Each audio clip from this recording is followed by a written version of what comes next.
I'd been living in the same quiet suburb for almost 6 years. Just me and my daughter. Things weren't perfect, but they were steady, predictable, the kind of life I used to pray for when everything was chaos. So when the house next door finally sold, I was a little nervous.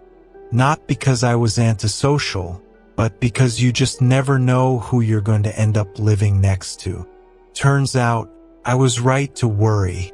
First, though, they seemed perfect. A couple, probably in their late 30s, moved in with big smiles and a moving truck full of brand new furniture. They introduced themselves the same day, right there on the sidewalk, all friendly and warm. Not too much, not pushy, just nice.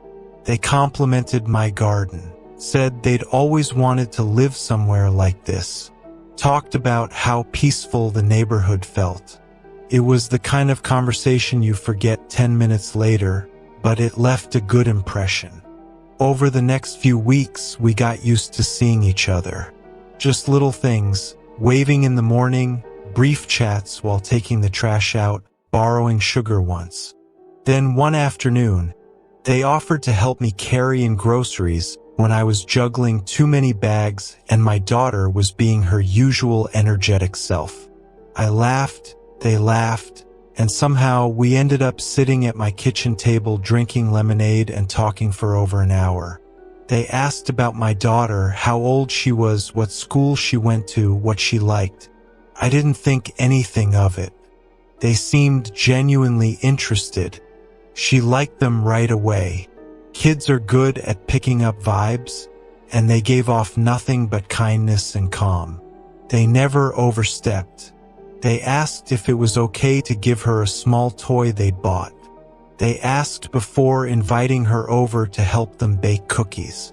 They always looked to me for permission first, and I always said yes.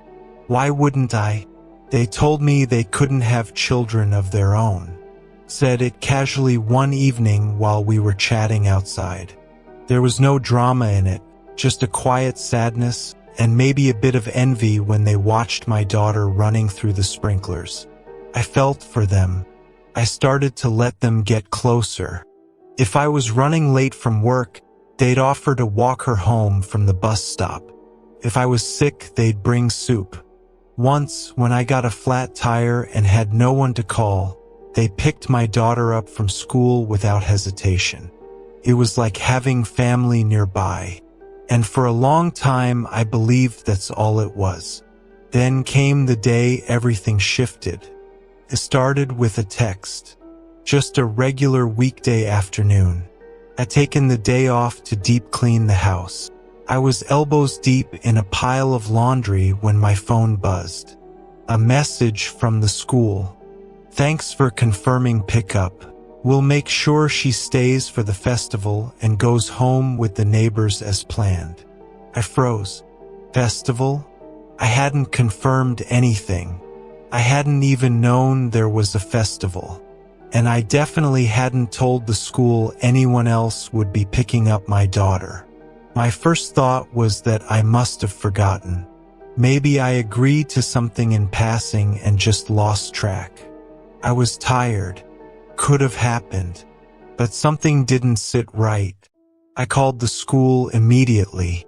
The receptionist sounded casual at first. Oh yes, we got your text this morning. You said the neighbors would be picking her up after the event, just like last time. Last time? There hadn't been a last time. I never texted them. The moment I hung up, I looked out the window, and that's when I saw them.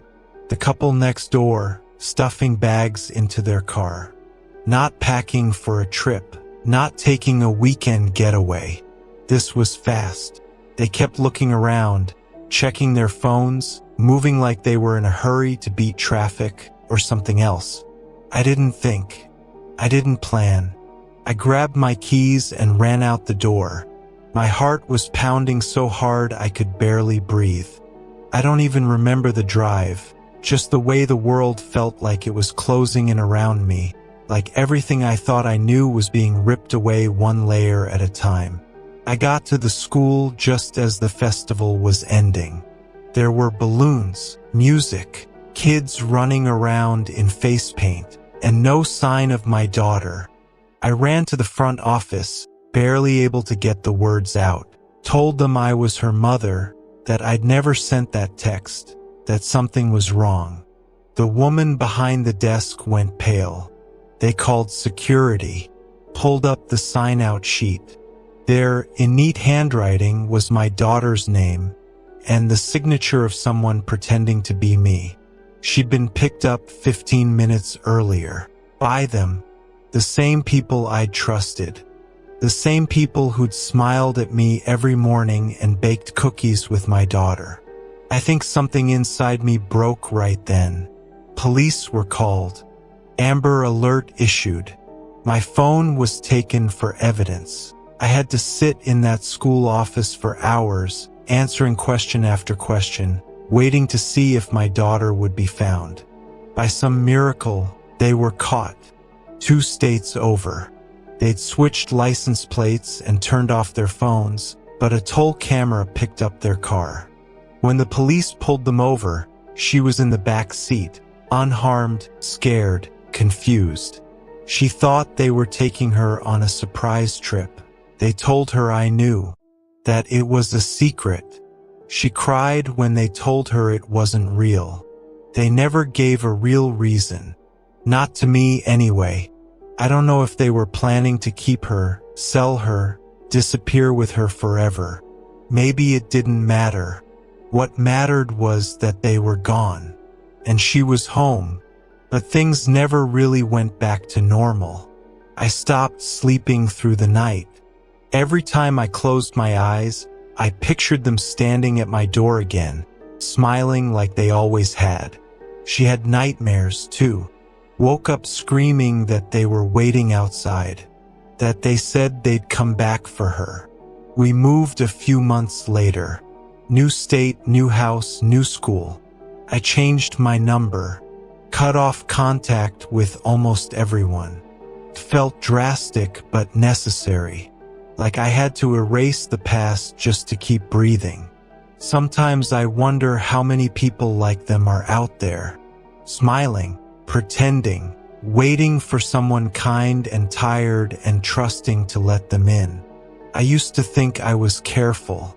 Now I don't think there's such a thing. Trust is a door you open without knowing what's on the other side. And I'll never, ever leave mine unlocked again.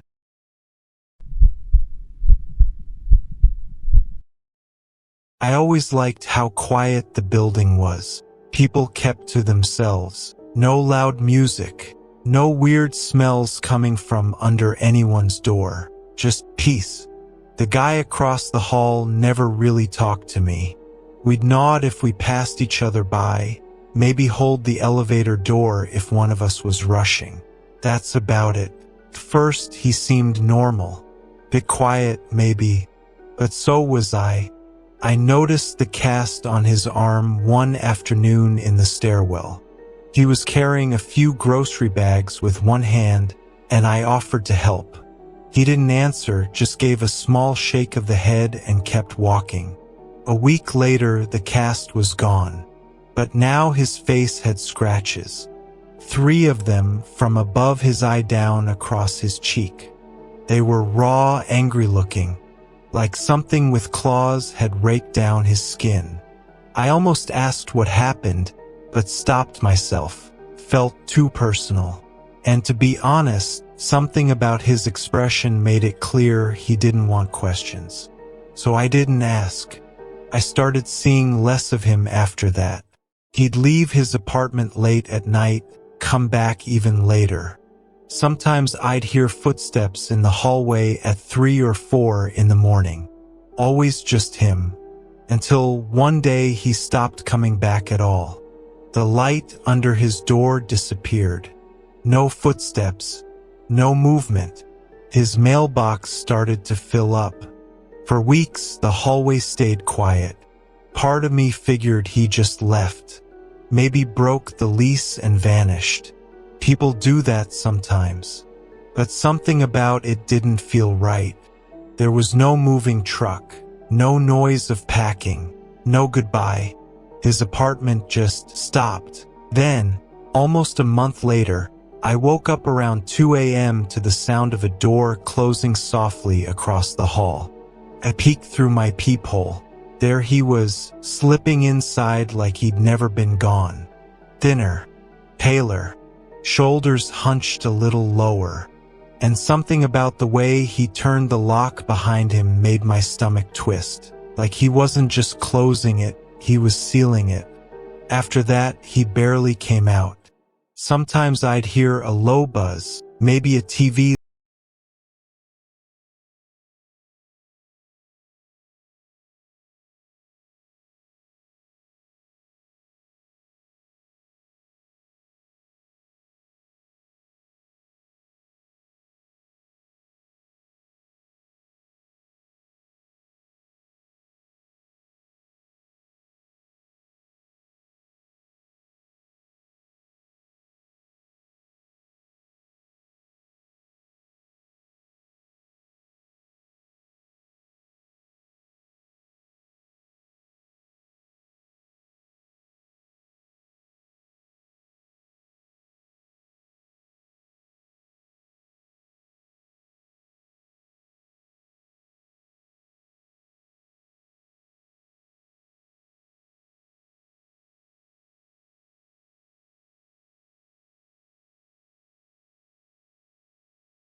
door. It didn't take long to realize they were here for him. The man across the hall. Voices were muffled, but I could make out words, commands, urgency. They weren't asking, they were taking him. Then silence. I waited until everything calmed down before I looked. His door was open just slightly. No more flashing lights, no more noise, just that gaping sliver of space, like the building was exhaling something it had held in too long. They never told us why he was arrested. No one came by to ask questions. No officers knocking for statements. Nothing on the news. Whatever happened in that apartment, it stayed sealed off. I tried not to think about it too much, but that's easier said than done. I started remembering small things, sounds, smells. That faint metallic scent that hung in the hallway for a day or two before he disappeared the first time. I convinced myself it was just cleaning chemicals. But now I wasn't so sure. Sometimes I'd wake up in the middle of the night thinking I heard his door open again. Just the soft click of a lock turning, like he was still out there, just on the other side. I started double-checking my locks, then triple-checking. I couldn't explain why. He never threatened me, never said anything weird, but the not knowing made it worse. Not knowing where he went for that month. Not knowing what he did that brought the police storming in. Not knowing what might have been happening right across from me this whole time. The building didn't feel quiet anymore. Felt silent, heavy, like the walls were waiting for someone else to make a sound. I kept expecting someone new to move in, but weeks passed and his apartment stayed dark. Sometimes I'd see the door cracked just enough to know someone had been inside. A maintenance guy maybe, or someone else. But no one ever came to stay. And that door always shut again. Quiet. Final. One night, I heard something shift in the hallway, slow, like a foot dragging. I looked out through the peephole. Nothing. But the smell was back. Faint, a metallic, clinging to the walls like a memory. I didn't sleep much after that. There's something about being that close to something awful and never finding out what it was. People assume knowing the truth is the worst part. But I think it's the opposite. It's not the answers that keep you up. It's the questions.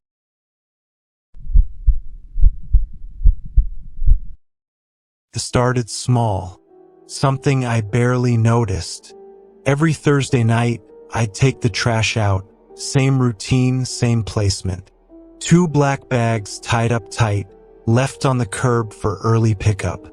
The next morning, the bags would be a little off. One turned sideways, the knot loosened, or sometimes there'd be a tear down the side like something had clawed at it. I figured it was raccoons. We get them sometimes, especially in the warmer months. Didn't think much of it, but it kept happening. Every single week. And not just once or twice. I started noticing things inside the bags were rearranged. Receipts pulled to the top. Empty containers turned upside down. One time, I saw a half-eaten sandwich I'd tossed buried under some papers that had been pulled out and placed right on top. That's when it got weird. Animals don't organize garbage. So one night, I decided to stay up a little later. I turned off all the lights, cracked the blinds just enough to peek out at the curb, and waited. It was just past 2 a.m. when I saw movement. A figure crouched next to the trash, wearing gloves hunched low. At first, I couldn't tell who it was, but then the porch light across the street flicked on for a second, just long enough to catch her face. My neighbor, lives 2 doors down, mid-50s, friendly, quiet, the kind of person who waves but never really talks. She was elbow deep in my garbage bags, sorting through them. It didn't look like she was stealing anything. She wasn't taking out bottles or cans. She was studying everything, lifting receipts, unfolding papers, looking closely at labels. Then, just like that, she tied the bags back up, neatly, and walked away like nothing had happened. The next morning, I went over to her place. Didn't even knock. She was out front pulling weeds. I tried to keep my voice calm, asked if she'd seen anything strange last night, like raccoons or someone snooping around the neighborhood. She didn't look surprised, just glanced up and said, "You can tell a lot about someone by what they throw away." Then she went right back to her weeds, like the conversation was over. That night, I ordered a small camera online. One of those discreet, motion-triggered ones. I didn't want to jump to conclusions, but I needed proof. Maybe it was just once. Maybe she was looking for something she lost or mistook my trash for hers. The following week, I set the camera up on a flower pot near the curb, pointed it directly at the trash bags, made sure it was working. Then I waited again. In the morning, I checked the footage. And yeah, there she was. Same time, same gloves. This time, she brought a small flashlight and a canvas tote. She sorted through everything. Old grocery lists, my kids' school papers, packaging from a delivery I didn't even remember ordering. She handled everything carefully like it was evidence. Then, near the end, she looked up, stared straight at the camera. No expression, just stared for a good 5 seconds. Then turned the flashlight off and walked away. That afternoon, I found a note in my mailbox, typed, plain white paper, no envelope. It said, "I know what you did in 2018. Do better." That was it. No name. No return address, no threat, just a quiet accusation I couldn't make sense of. I stood there holding the paper like it might burn a hole in my hand. 2018? I racked my brain. I didn't do anything in 2018. Nothing illegal, nothing cruel, nothing that deserved this. I even looked through old photos and emails to jog my memory. All I could find was a blurry, boring stretch of time. Work, school events, family stuff, normal life. But now I had a woman picking through my life, week by week, convinced she knew something about me. The trash stayed inside the garage for a few weeks after that. I figured I'd take it to the dump myself if I had to. Anything to keep it out of her hands. But I couldn't do that forever. And the next time I forgot, just once, I woke up to find a second note. Hiding things doesn't make them go away. I kept the blinds shut after that. Stopped going out in the evening. Stopped talking to the neighbors altogether. And that's when the dreams started. They weren't violent, just strange. I dream about someone reading my journals, except I don't keep any. I dream of old receipts floating in the air like snow, of someone typing on a blank computer screen. Over and over, I know what you did. I know what you did. I'd wake up drenched in sweat, heart racing, staring at the hallway like she'd be standing there with her gloves and tote.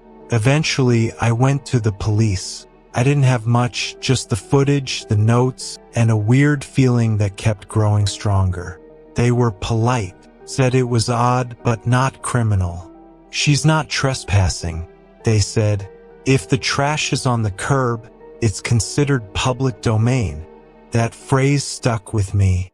Public domain. Like my life was an open book just because it had been discarded. The next note didn't come in the mailbox. It was taped to my front door. You think you're innocent. That's worse. I stood there staring at it for a long time. Long enough for a couple of cars to drive by. One of them slowed down. I didn't look to see who it was. After that, I stopped putting out the trash altogether. Loaded everything into black contractor bags and took them to a commercial dumpster across town. It wasn't sustainable, but I didn't care. What finally broke me wasn't the notes. It wasn't even the late night sorting.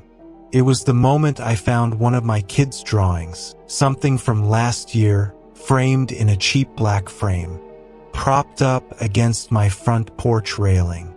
It was just there, positioned neatly like a gift. My kid had drawn it and thrown it away months ago.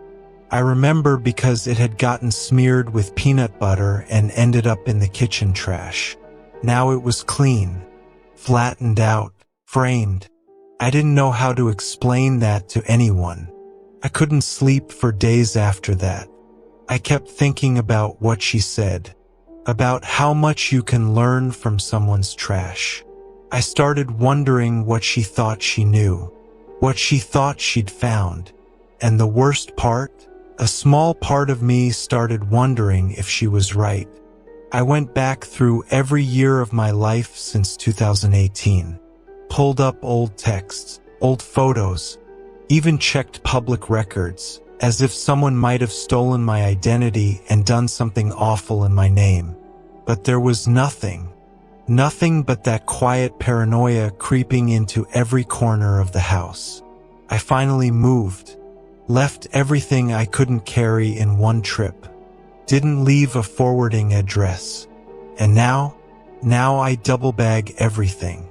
I cut up every receipt, every label, every paper with handwriting. Then I burn the pieces in a small steel drum in my backyard. I don't talk to neighbors. I don't make eye contact. And I never, ever take the trash to the curb.